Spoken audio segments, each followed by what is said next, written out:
Баршаңызға қайырлы күн. Бүгін сіздермен лагман сайы жасайтын боламыз.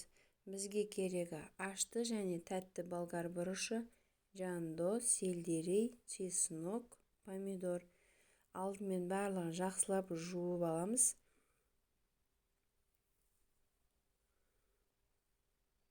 Содан кейін мен бұларды жандоны 1 сантиметрдей қылып турап алдым. Тәтті мен ашты бұрышты соломка қылып турадым. Помидорды мясорубкіден өткізіп алдым. Сельдерей мен чеснокты пышақпен ұсақтап турадым. Қызып тұрған қазанымызға сұйық май құйып, майымызды қыздырамыз.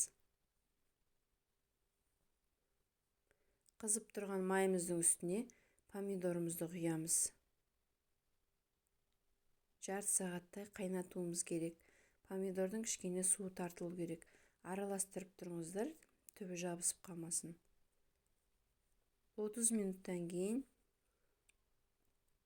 жандомызды саламыз.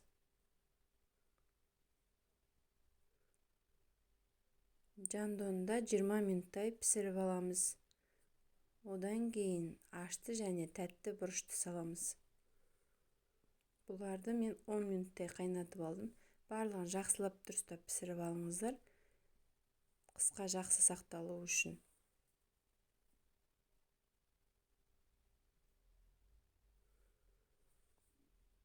Он минут перецімізді пісіріп алғаннан кейін сельдерей мен чесногымызды саламыз.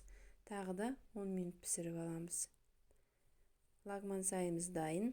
Стерилденіп, буланып, дайындап қойған банкімізге салып, крышкасын жауып, төңкеріп қоямыз. Bir түнге орап тастаңыздар. Өзі асықпай суы керек. Менің каналыма тіркелмеген болсаңыз, тіркеліп, қоңыраушаны баса кетіңіз. Сіздермен болған мен Жұлдыз. Сау болыңыздар.